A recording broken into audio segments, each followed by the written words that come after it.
Shalom, perkenalkan nama saya Maria Giovanni Nindamalo dari SMPK Santo Yosef Reina de Metz. Di sini saya akan menceritakan hasil kegiatan saya di on the job training. Yang pertama ada on the job training 1, di mana di sini saya melakukan kegiatan real teaching. Saya merekam video pembelajaran.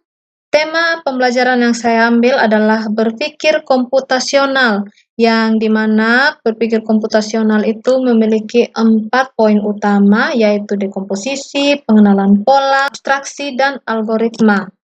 Lalu, penerapannya yaitu saya memulai dengan memunculkan pertanyaan pemantik, dan kemudian saya memberi mereka contoh kasus, yaitu cara menghitung waktu tempuh selama perjalanan dari rumah ke sekolah. Kemudian saya membagi kelompoknya, dan dari kelompok tersebut mereka menghitung dari hasil pengalaman mereka sendiri waktu tempuh jarak dari rumah ke sekolah. Di sini saya menggunakan alat bantu, yaitu Microsoft Excel, untuk menyusun tabel dan algoritma perhitungan hasil analisis data yang dibuat siswa-siswa. Tantangan yang saya hadapi ada 3 dari real teaching on the job 1. Yang pertama, belum banyak pengalaman mengajar karena bukan basic guru. Saya merupakan sarjana komputer dan bukan sarjana pendidikan, jadi masih kurang banyaknya pengalaman dalam hal belajar mengajar. Dari tantangan tersebut, solusi yang saya lakukan adalah berusaha mempelajari bagaimana setiap proses pembelajaran yang baik ke siswa. Lalu tantangan yang kedua adalah perbedaan kemampuan literasi digital dan murid. Di sini saya mengalami beberapa kendala, di antaranya ada batasan antara kemampuan setiap siswa, ada yang lebih cepat untuk menangkap materi yang saya jelaskan, ada juga yang memang butuh waktu untuk mempelajari materi tersebut. Jadi solusi yang saya lakukan adalah melatih literasi digital dan pendampingan bertahap kepada siswa.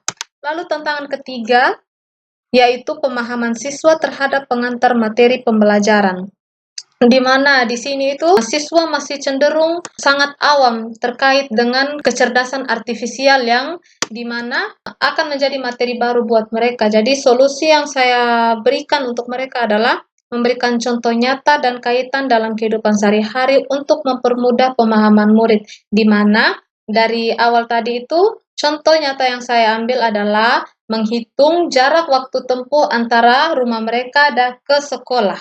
Selanjutnya adalah hasil akhir, di mana murid mampu memahami konsep berpikir komputasional dan mengenali cara berpikir pintar dalam menghadapi masalah. Selanjutnya, terjadi peningkatan minat dan antusias belajar murid terhadap konsep berpikir komputasional.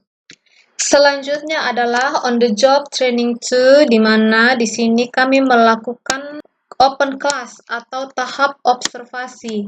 Di sini rekan sejawat saya adalah Ibu Indri, Ibu Yus, dan Pak Peter. Penerapan yang saya lakukan dalam open class adalah saya mengajarkan etika dan risiko kecerdasan artifisial. Lalu saya memberikan contoh kasus penyalahgunaan KA, seperti contoh AI yang saya pakai di sini adalah deepfake. Lalu, saya memberikan kesempatan kepada siswa untuk menggunakan aplikasi deepfake tersebut.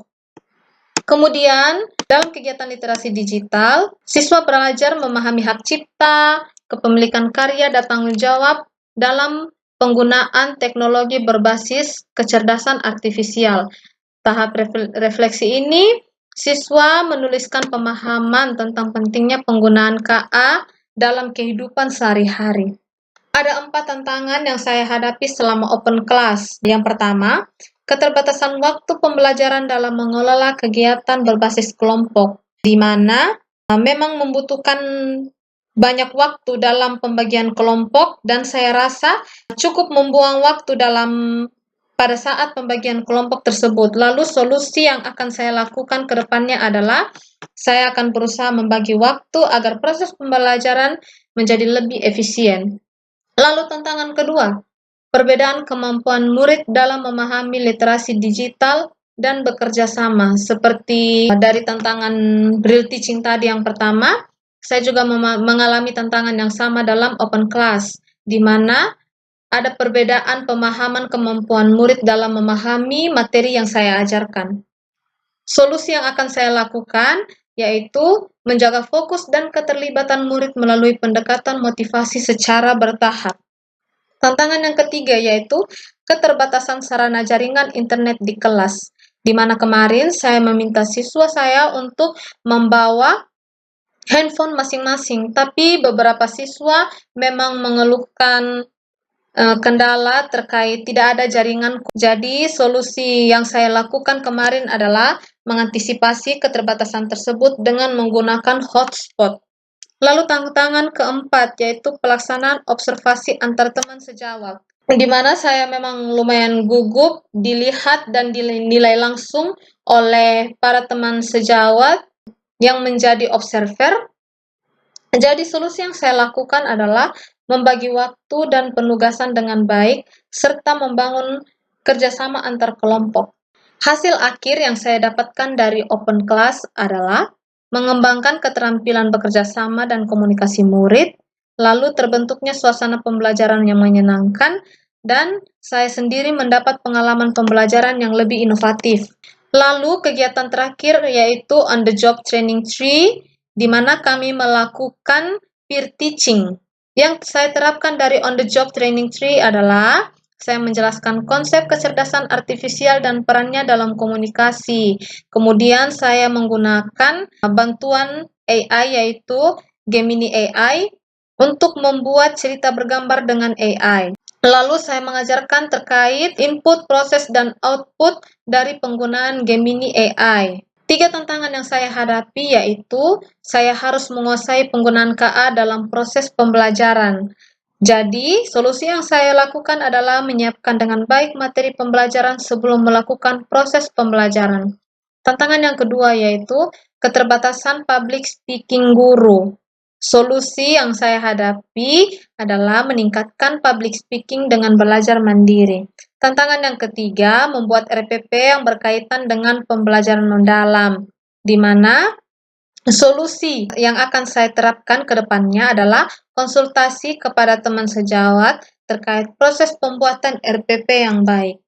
Hasil akhir yang saya dapatkan adalah terbentuknya sikap tanggung jawab terhadap penggunaan digital dan membentuk kemampuan diri dalam melakukan proses pengajar. Lingkungan belajar menjadi lebih kreatif yang kedepannya dapat mendorong minat siswa. Dan yang terakhir, memiliki kemampuan dalam menyusun RPP yang lebih baik. Sekian dan terima kasih.